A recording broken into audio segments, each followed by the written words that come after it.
cara membuat karakter yang solid untuk novel dan cerpen. Kita sering mentok atau bingung nih karakter mau diapain lagi, atau nggak tahu konfliknya harus diarahin kemana ya. Kenapa ya karakter yang saya bikin kok nggak menarik ya? Ini adalah 7 rahasia membuat karakter yang solid, serta 7 pertanyaan yang harus kamu jawab. Pertama, imaji. Haruskah ada imaji karakter di kepala kita? Jawabannya adalah di kepala kita harus ada. Tapi kita menjabarkannya di naskah itu harus atau enggak, itu enggak harus. Tergantung kebutuhan cerita lagi-lagi. Ada penulis yang tidak menjabarkan ciri-ciri fisik karakternya. Ada juga yang menggambarkan dengan sangat detail. Jadi, ada atau tidak ada itu lagi-lagi dikembalikan kepada kebutuhan naskah.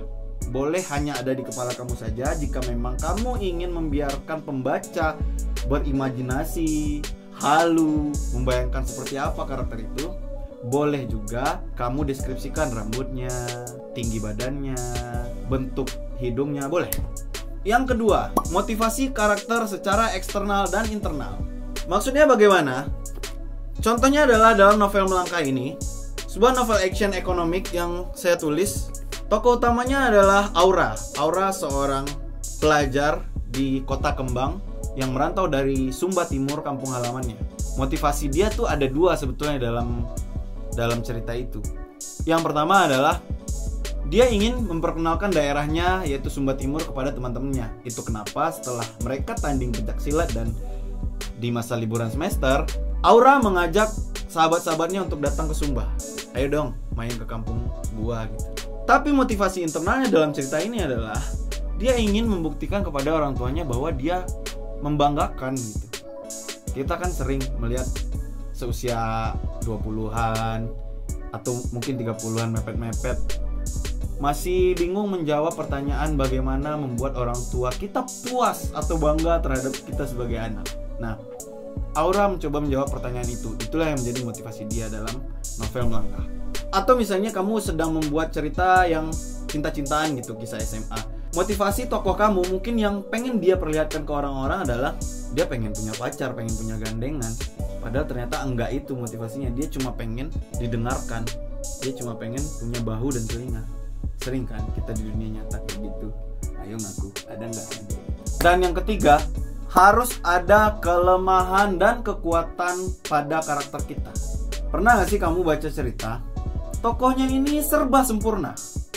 Oh, dia tampan, kaya, soleh, rajin menabung, semuanya lengkap, nggak ada cacatnya. Itu akan jadi tokoh yang nggak menarik atau kurang menarik. Kenapa? Karena kita sebagai pembaca justru ingin melihat transformasi seorang tokoh dari dia yang memiliki kelemahan ini, kemudian dia bisa mengatasi kelemahan itu dalam kisah yang kamu tuliskan. Kalau dia udah sempurna, dia udah kaya raya, semuanya lengkap, itu kayak ada yang kurang gitu. Dan itu juga nggak dipercaya oleh pembaca. Masa sih dia sesempurna ini? Masa sih dia nggak ada cacatnya? Tidak terasa seperti manusia gitu. Terasanya malah seperti malaikat. Kecuali kamu memang buat karakter malaikat. Oke? Nah, kalau memang sudah ada kelemahan, kita juga masukkan unsur kekuatan, kelebihan. Apa itu? Hal-hal yang membuat dia dicintai, hal-hal yang membuat kita tersenyum saat dia melakukan adegan tertentu, saat dia mengucapkan dialog tertentu. Cuma, kelebihan dan kelemahan ini akan membuat cerita kamu mengalir atau tidak. Kelebihan seorang karakter membuat kita suka dengan dia. Lalu kelemahannya membuat kita kesel dengan dia, membuat kita gregetan, bahkan kita bisa benci dengan tokoh itu. Nah, selain tujuan adanya kelemahan itu adalah untuk melihat transformasi karakter, tujuan adanya kelemahan adalah untuk melahirkan konflik. Tanpa kelemahan yang dapat dipercaya, konfliknya jadi nggak ada, susah lahirnya. Dengan adanya kelemahan, kita jadi tahu nih si karakter ini nggak mungkin mencapai tujuannya, nggak mungkin mencapai keinginannya, nggak mungkin memenuhi premisnya. Nah, itulah yang membuat cerita menarik. Kan kalau kita nonton atau baca, oh iya, dia ingin ini nih, dia pengen ini, tapi dia punya kelemahan ini, kayaknya nggak mungkin deh. Itulah yang membuat pembaca terus membolak-balikan halaman karyamu. Yang keempat, status dia secara sosial demografi. Apa maksudnya? Ini boleh detail, boleh secukupnya. Lagi-lagi tergantung kebutuhan cerita. Misal, kamu buat dia orang mana, latar belakang pendidikannya seperti apa, keluarganya bagaimana, terus cara dia memandang politik, agama, isu-isu tertentu, bahkan cara dia memandang percintaan dan seks mungkin. Nah, itu boleh kamu lengkapi. Lagi-lagi kalau memang ada urusannya kepada cerita yang sedang kamu bangun. Seorang karakter yang kaya, kalau HP-nya jatuh, reaksinya bakal beda dengan seorang karakter yang kelas menengah. Kalau kelas menengah, aduh, dia kaget diusap-usap gitu. Terus ngebayangin nih utangnya, kreditnya, ngumpulin duitnya gimana untuk bisa punya HP ini. Ketika si kaya jatuh dari lantai 2 juga, aduh, ribet belinya lagi gua. Itu yang ada di pikiran dia. Jadi itu kenapa penting sekali soal poin nomor 4 ini, yaitu status si tokoh di sosial demografi. Lengkapilah sesuai kebutuhan naskahmu. Yang kelima, itu adalah sifat-sifatnya. Kita punya sahabat, kita punya teman, kita punya kenalan, punya rekan kerja, punya keluarga. Itu bisa dijadikan observasi untuk menanamkan sifat-sifat kepada karakter. Nah, berikanlah karakter-karakter kita ini sifat-sifat yang manusia, yang membuat dia kompleks sama seperti kita. Apakah dia tidak konsisten seperti kamu? Apakah dia baperan? Apakah dia suka marah-marah? Apakah dia gampang jatuh hati? Apakah dia sombong dengan teman lamanya? Apakah dia datang pas ada perlunya doang? Sifat-sifat itu kamu lukiskan dalam bentuk adegan. Aku sudah lama tidak bertemu dengan si Ogi yang sombong. Nah, jangan seperti itu. Aku agak males ketemu dengan Ogi karena terakhir kali mengajaknya jawabannya adalah, aduh bro, gue lagi sibuk nih, kapan-kapan deh ya. Atau bisa dengan, aku menyapa Ogi, Gi, main lagi yuk. Dan respon Ogi hanya melihat selintas dan langsung meninggalkanku. Jadi itu sifat-sifat itu memberikan kesan bahwa dia sombong. Jadi lengkapi personality, sifat-sifat si karakter, karena itu akan memperkaya jalan ceritamu, akan memperkaya konflik-konflik yang kamu tulis, dan juga tentunya akan memperkaya cerita kamu secara keseluruhan menjadi cerita yang keren. Yang keenam itu adalah interaksi antar karakter. Seperti apa interaksi Aura dengan Arif? Seperti apa interaksi Bulira dengan Ogi? Seperti apa interaksi Sania dengan Ogi? Nah, itu dibuat.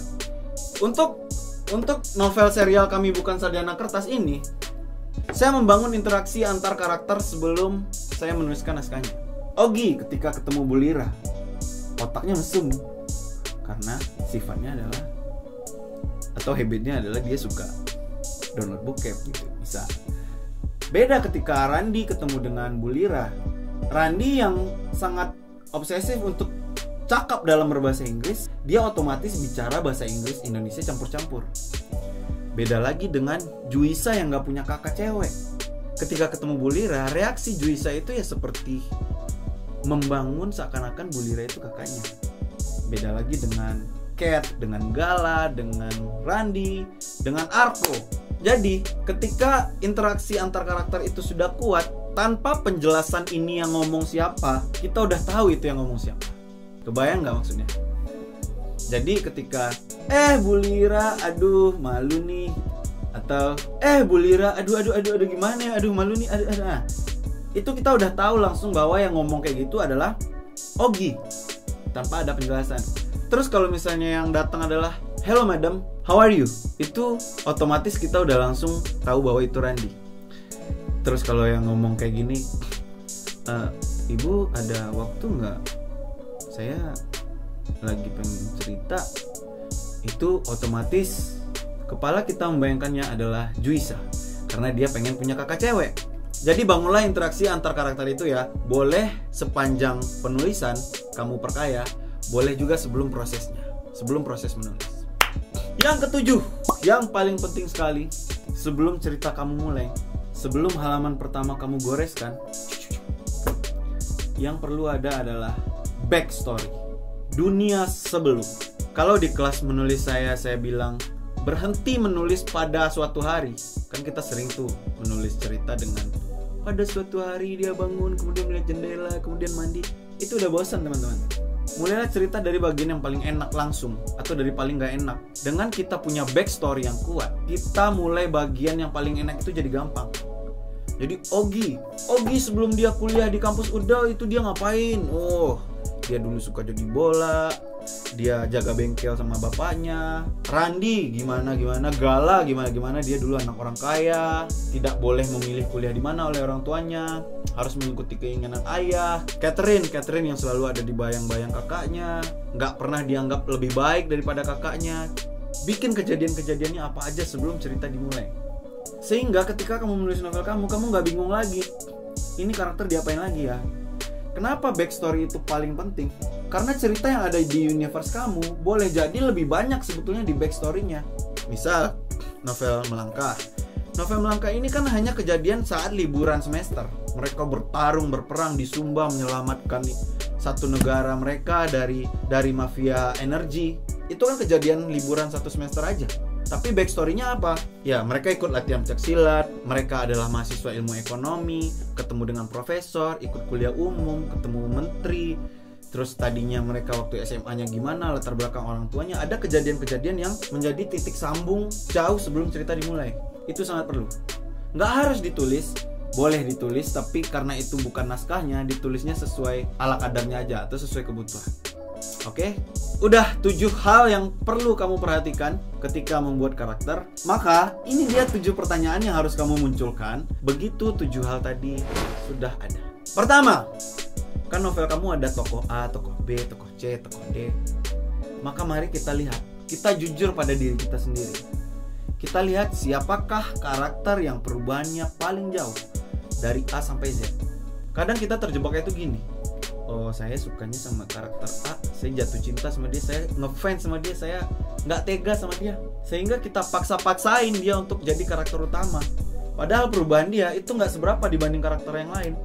Di serial ini, di novel pertama, saya tadinya mau menjadikan Randi sebagai tokoh utama.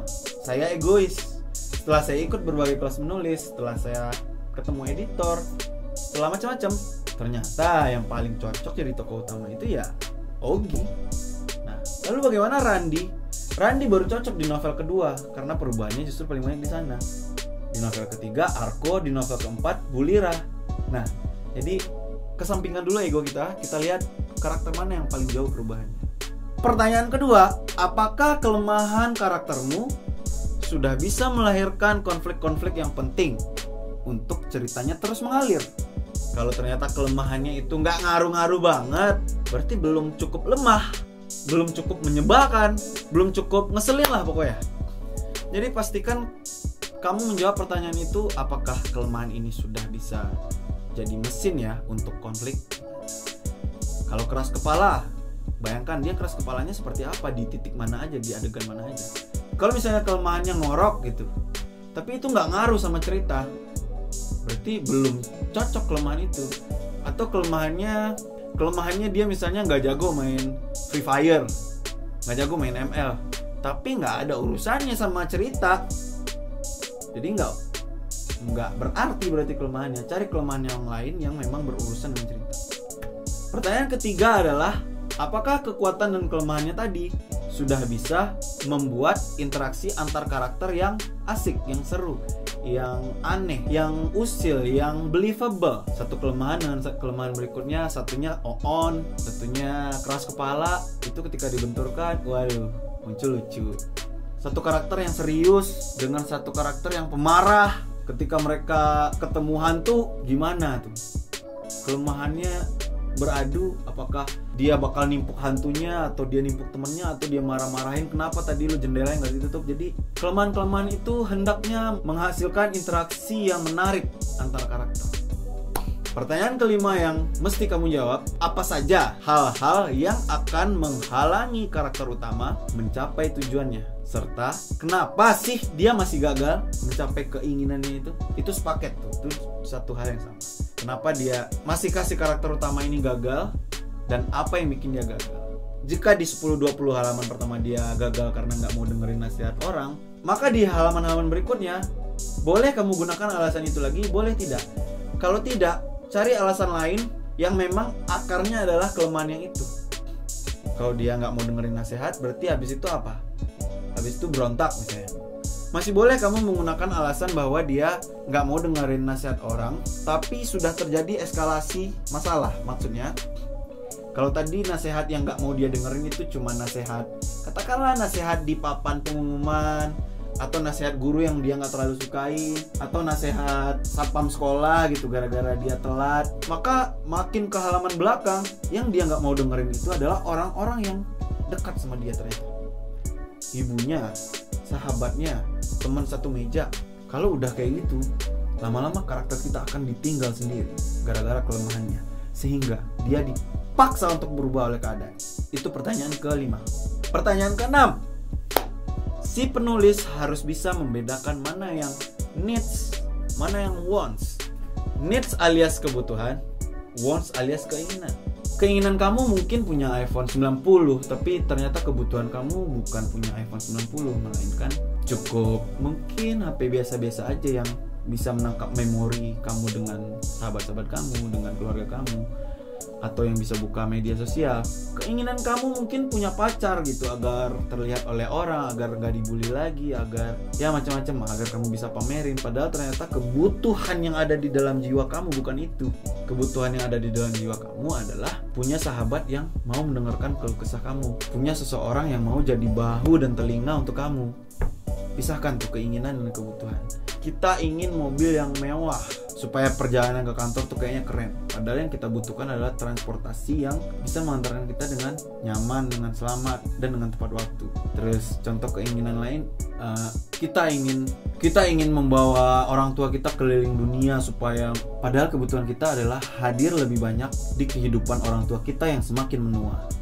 Jadi memang perjalanan menulis ini adalah perjalanan menggali juga ke dalam diri sendiri, bisa membedakan mana yang keinginan, mana yang kebutuhan.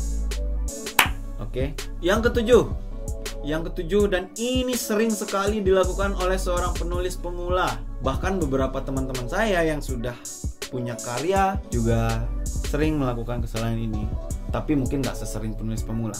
Pertanyaan yang harus kamu jawab adalah, apakah saya menghakimi karakter saya? Sebagai penulis, kita harus keluar dari jebakan itu. Oh, dia secara moral harus lebih rendah dari saya, secara kepintaran harus lebih bodoh.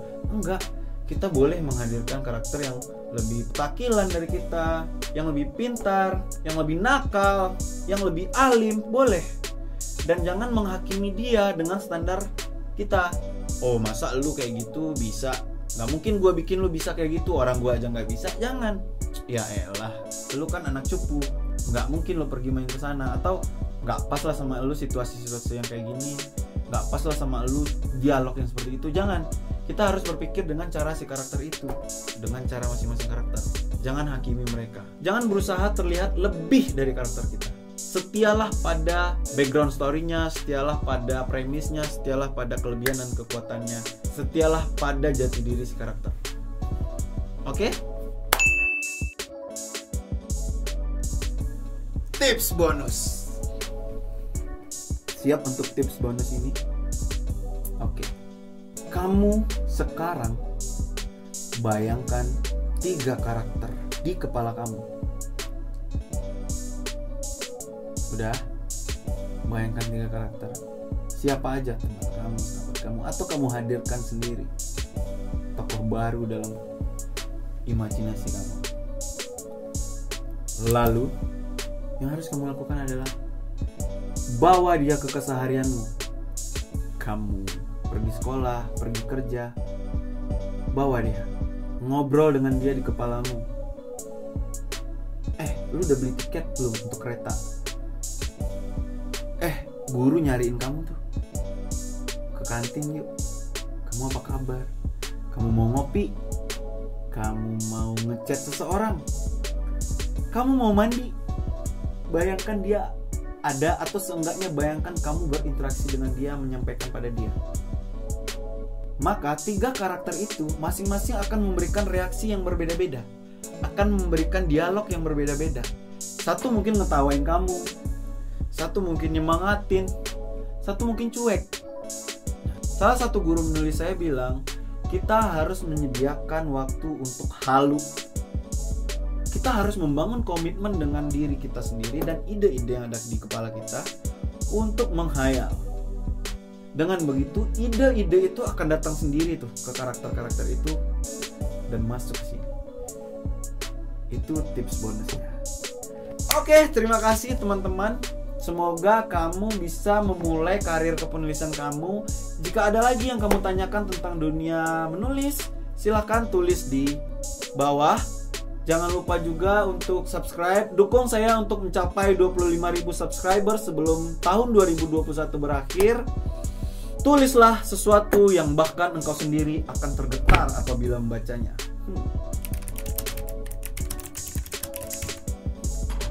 Kenapa Anda masih di sini?